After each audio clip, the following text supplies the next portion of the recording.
And welcome back to the new game review, and today we have Flintlock the Siege of Dawn. I truly enjoyed this game, though I can admit it is not without some flaws. As whole the game played quite smoothly, I enjoyed the combat loop, the exploration and the narrative. This game might not brave many now fortnights, but what it does, aim to do think it accomplishes quite well. The action felt like it was appropriately labeled as Souls-lite and I quite enjoyed the approach. The best way I can sum up my thoughts is that this is the exact kind of 2AA game I wish there were more of. The playtime is not overly long, but it feels largely to fit smoothly with the system's progression and exploration. I loved finding my way into each nook of the two main maps, and though I might have enjoyed one of the full map to explore, the game as a whole definitely one that does not overstay welcome, and I'm very happy to have had the experience and support the dev team. That said, I really loved most every second navigating my way through the world, noticing small side paths, searching for secrets, collectibles, and generally platforming my way around the world.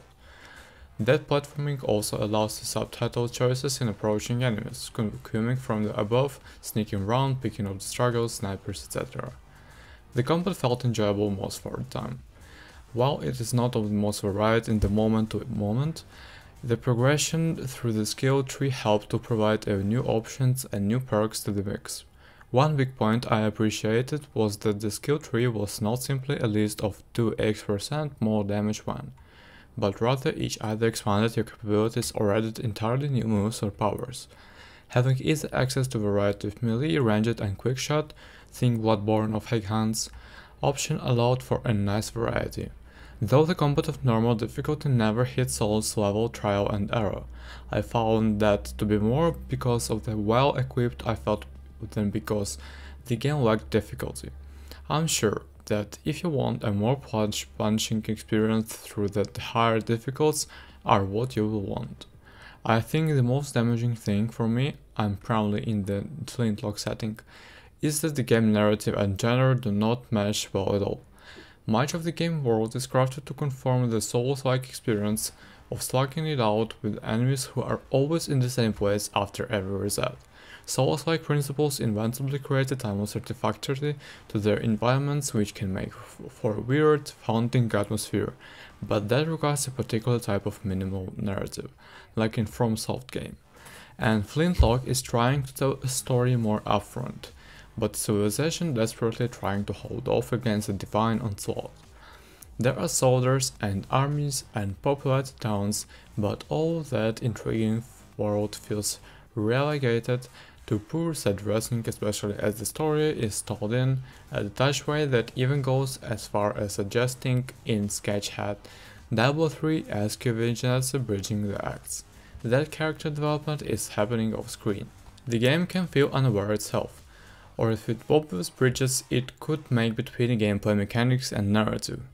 When Nor dies, which isn't too frequently, the game is a fun, surmountable challenge of normal.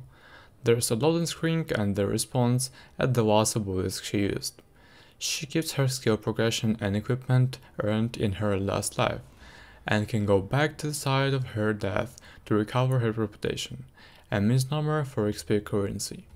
These mechanics aren't incorporated into narrative despite the fact that Norse comparison is a literal folk's god, and for more besides, as the story reveals halfway through, who could easily be written as having resurrected her.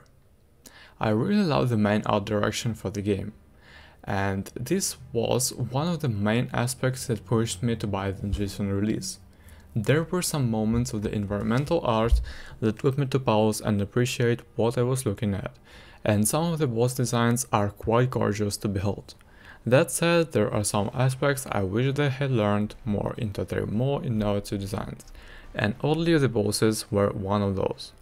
The first and last boss has a very engaging look to it, and while the others were still well throughout, I wish they had learned more into the bizarre advantage visuals that could have been possible given that they are indeed gods.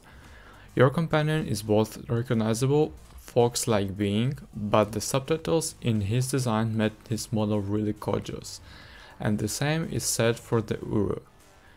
though individually I like the designs for the 3 other main bosses. I would that there had either been more visual variety in them, or in the mobs that had run into the fanciful possibilities that the models for Anki and Uru embraced.